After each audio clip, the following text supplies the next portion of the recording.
Okay guys, kat belakang ni kita ada pakar wiper yang mana dia ni dah berbelas tahun dah buat bisnes wiper ni. So, semua about wiper ni kita boleh tanya dia lah. So, hari ni dia nak tolong pasangkan wiper untuk kereta aku. Eh bang, wiper apa yang abang nak pasang ni?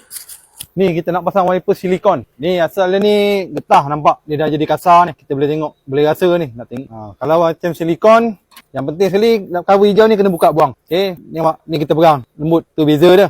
Ni dia lembut, yang ni getah 5 bulan 6 bulan je dia akan kasar. Paling lama pun 6 bulan lah korang boleh pakai. Okey, nak pasang mudah je. Dia ada klip ni kiri kanan, main dekat sikit. Dia ada tanda ni, kiri kanan ni. Tekan dua-dua ni. Tekan dua-dua kiri kanan, lepas tu kita angkat atas dia. Kadang-kadang dia ketat. Tu. Ni dia pasang tak betul ni. Sebab tu dia ketat tadi. Tekan dua-dua kiri kanan ni, kita angkat je. Lepas tu tarik wiper ni ke belakang sikit. Settle. Lepas tu nak pasang pun mudah. Kita tekan ni balik. Yang sama juga, angkat dia. Lepas tu kita masuk celah dia. Cakuk balik. Nampak tak? Cakuk dia, tutup. Settle. Mudah tak? Yang panjang, sebelah kanan pemandu. Yang pendek, sebelah kiri. Tak ada lagi yang panjang sebelah kiri. Yang panjang sebelah kanan. Dalam masa tak sampai seminit, korang boleh siap pasang. Mudah je guys nak pasang. Dia yang penting silikon. Color putih. Nak beli, cari kami. Okay, siap.